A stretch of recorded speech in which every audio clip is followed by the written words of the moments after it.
ISI,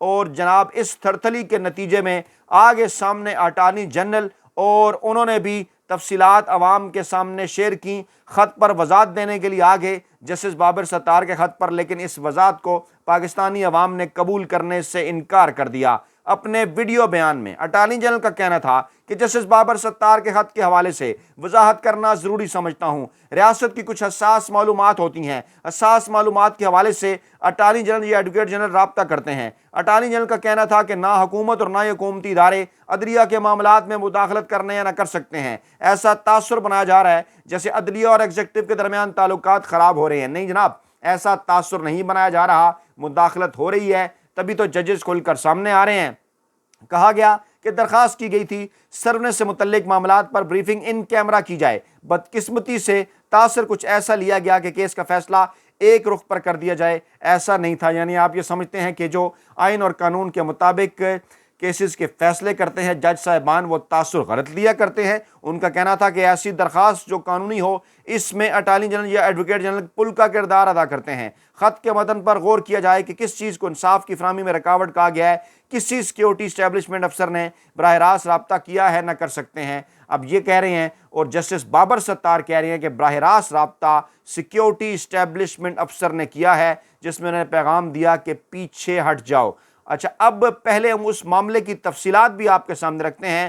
آج جس معاملے کی سماعت ہوئی، جسٹس بابر ستار کی فیملی کی معلومات لیک کرنے پر توہین عدالت کیس میں پیمرا اور دیگر اداروں کو جو نوٹس جاری ہوا، جسٹس محسن اختر کیانی کی سربراہی میں جسٹس طارق محمود جہانگیری، جسٹس سردار اعجاز اسحاق، نام آپ کے سامنے رکھے، justice Mohsin Akhtar Kayani, justice Tariq Mahmood Jahangiri, justice سردار اعجاز اسحاق خان، جسٹس بابر ستار، یہ اسلام آباد ہائی کورٹ کے بہادر ججز ہیں۔ اس کے ساتھ بھی جسٹس سردار ابراہیم جو ہے وہ اس کے ساتھ ساتھ دیگر ججز بھی ہیں جناب، جو ہے وہ 2 ججز مزید ہیں جن کی جانب سے خط لکھا گیا تھا، اور اس کے ساتھ ساتھ سپریم کورٹ آف پاکستان کے جسٹس منیب اختر، جسٹس عائشہ ملک، جسٹس اطہر من اللہ، یہ وہ تمام بہادر جج صاحبان ہیں جو کہ اس وقت پاکستان کے اندر غیر آئینی اور غیر قانونی معاملات کے خلاف اٹھ کھڑے ہوئے ہیں۔ عدالت نے attorney general, F I A, I B, I S I اور پیمرا کو نوٹس جاری کر دیے۔ جسٹس محسن اختر کیانی نے کہا کہ ہم سب اداروں کو نوٹس کر کے رپورٹ منگوائیں گے۔ سینئر ترین جج اسلام آباد ہائی کورٹ کے جسٹس محسن اختر کیانی ڈٹ گئے، انہوں نے ریمارکس دیے کہ ابھی کسی میں ضرورت نہیں ہے کہ جج کو اپروچ کرے۔ سب سے زیادہ تشویشناک بات یہ ہے کہ جج کی خفیہ معلومات لیک ہوئی ہیں، یا تو ریاست کے اداروں نے اکاؤنٹس کو ہیک کیا ہے یا اسٹیٹ کے اداروں نے اس معلومات کو لیک کیا ہے۔ انہوں نے کہا کہ آئی ایس آئی، آئی بی اور پی ٹی اے کے کردار کو دیکھنا ہے۔ یہ بالکل نہیں ہو سکتا کہ سوشل میڈیا یا پرنٹ اور الیکٹرانک میڈیا پر یہ سب کچھ کیا جائے۔ کہہ دینا بڑا آسان ہے کہ 5th جنریشن وار فیئر ہے۔ جسٹس محسن اختر کیانی نے کہا کہ اب کوئی اپروچ کرنے کی کوشش بھی کرے گا تو ہائی آفس تک توہین عدالت کارروائی ہوگی۔ ہائی آفس تک کس کو پیغام ہے؟ یہ سیکیورٹی اسٹیبلشمنٹ کے ہائی آفس تک توہین عدالت کی کارروائی ہوگی۔ جسٹس محسن کیانی نے کہا کہ کچھ ٹویٹر اکاؤنٹس پر یہ ڈیٹا اپلوڈ کیا گیا اور بدنیتی پر مبنی مہم چلائی گئی۔ ایک جج جو کیس سن رہا ہو اس پر پریشر ڈالنے کے لیے سب کچھ کیا جا رہا ہے۔ چیف جسٹس محسن اختر کیانی نے اسٹیٹ کونسل سے مکالمہ کرتے ہوئے کہا کہ توہین عدالت کی کارروائی شروع کرنے جا رہے ہیں اور ہم فورسز کے باس، جی ہاں، آرمی چیف کے باس سیکرٹری دفاع کو بھی نوٹس جاری کریں گے۔ اور پھر جسٹس بابر ستار کی فیملی کی خفیہ معلومات لیک کرنے پر توہین عدالت کیس کی سماعت آئندہ ہفتے تک ملتوی کر دی گئی۔ اور پھر اسی دوران تارڑ برادران سامنے آئے، اعظم نذیر تارڑ، عطا اللہ تارڑ۔ جب بھی جھوٹ کو پروموٹ کرنا ہو، جب بھی جھوٹا پروپیگنڈا کرنا ہو، جب بھی غلیظ اور گھٹیا زبان استعمال کرنی ہو، انہی تارڑ صاحبان کو سامنے لایا جاتا ہے۔ عطا تارڑ نے اور اس کے ساتھ ساتھ اعظم نذیر تارڑ نے پریس کانفرنس کی، میڈیا سے بات کی کہ 6 ججز کے خط کے معاملے پر کمیشن اس لیے بنایا گیا تھا کہ دودھ کا دودھ اور پانی کا پانی ہو، لیکن ایسا تاثر پیدا کیا گیا جیسے عدلیہ میں مداخلت ہے۔ ہم نے حساس ایشوز پر ان کیمرہ سماعت کی درخواست کی تھی، یہ پیغام نہیں دیا کہ پیچھے ہٹ جائیں، صرف ان کیمرہ درخواست کی سماعت کی تھی۔ تو گویا آپ الزام لگا رہے ہیں جسٹس بابر ستار کے اوپر کہ وہ جھوٹ بول رہے ہیں۔ تارڑ صاحب فرماتے ہیں کہ معاملے کو اتنا آگے مت لے کر جائیے، یہ بھی کیا دھمکی ہے؟ کہتے ہیں بات سمجھیے، یہ قومی سلامتی کا معاملہ ہے، قومی سلامتی کے معاملات کو اس طرح خطوط کے ذریعے اجاگر نہیں کرنا چاہیے۔ آپ کو نظر آ گیا لہجہ، تارڑ برادران کا نظر آ گیا جناب جسٹس محسن اختر کیانی کے ریمارکس اور فیصلہ اور جسٹس بابر ستار کا خط۔ اور اسی دوران ایک اور انتہائی اہم ترین اور بہت بڑی ڈیولپمنٹ، پاکستانی جرنیل، پاکستانی بیوروکریسی، پاکستانی سیاستدان، پاکستانی بینکرز دبئی میں مہنگی جائیدادوں کے مالک، خفیہ لیکس آ گئی ہیں سامنے اور جنگ جیو گروپ اس کے اوپر وضاحتیں بھی پیش کر رہا ہے۔ لیکن اس میں جو اہم ترین بات ہے، اس کے اندر جناب 12 سے زائد ریٹائرڈ جرنیلوں کے نام اس کے اندر شامل ہیں۔ 2020 سے 2022 کے دورانیے کا ہے یہ معاملہ۔ 1 درجن کے قریب ریٹائرڈ فوجی جرنیل، پاکستان ایئر فورس کے 2 ریٹائرڈ ایئر وائس مارشل، 1 حاضر service inspector general police, 1 retired صدر نیشنل بینک آف پاکستان اور پھر سیاستدان۔ زرداری صاحب کے بچوں کا نام بھی ہے، لیکن بچوں کا نام کوئی نہیں لے رہا۔ یہ کہا جا رہا ہے کہ زرداری کے بچے گویا وہ دودھ پیتے بچے ہوں، نام ہم لے لیتے ہیں۔ بلاول بھٹو زرداری،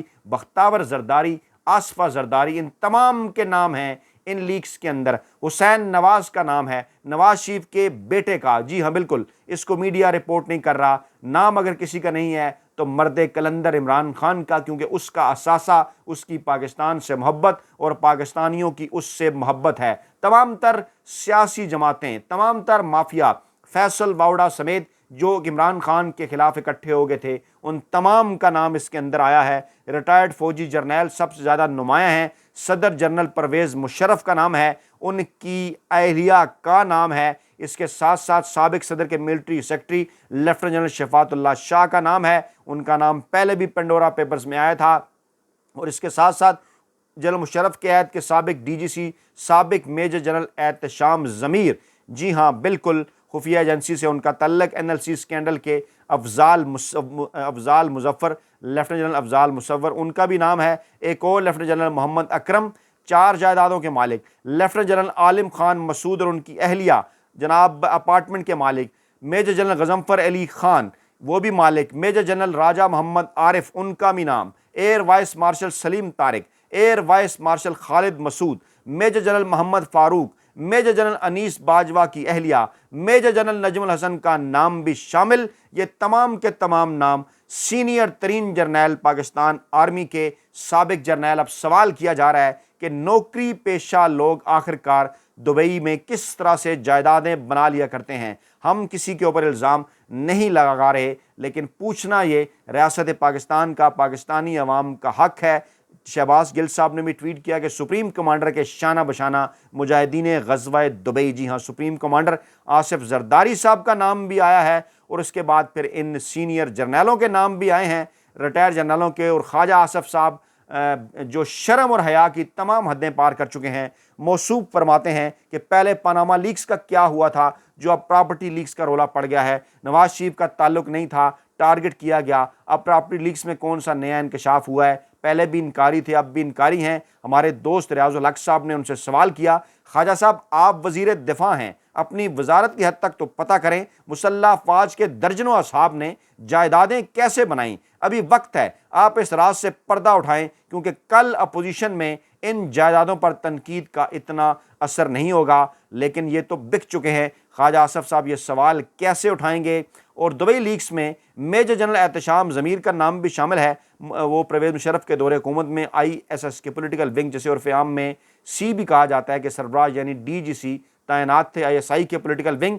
زبیر علی خان صاحب ہمارے دوست نے ٹویٹ کیا، اور 12 سے زائد ریٹائر جرنیلوں کے نام دبئی پراپرٹی لیکس میں شامل۔ پاکستانی یہ بات کر رہے ہیں سوشل میڈیا کے اوپر کہ رنگے ہاتھوں یہ پکڑے گئے ہیں، اور اس کے ساتھ ساتھ پراپرٹی لیکس کے اندر انکشاف۔ وفاقی وزیر داخلہ محسن نقوی کی اہلیہ دبئی میں جائیداد کی مالک، جس کا محسن نقوی صاحب نے رواں برس مارچ میں سینٹ الیکشن کے لیے جمع کرائے گئے کاغذات نامزدگی میں کسی قسم کا کوئی ذکر نہیں کیا گیا، کسی قسم کا انہوں نے کوئی ذکر نہیں کیا۔ یہ ہیں جناب تفصیلات، اور الزام لگاتے ہیں عمران خان کے اوپر، الزام لگاتے ہیں پاکستان تحریک انصاف کے اوپر۔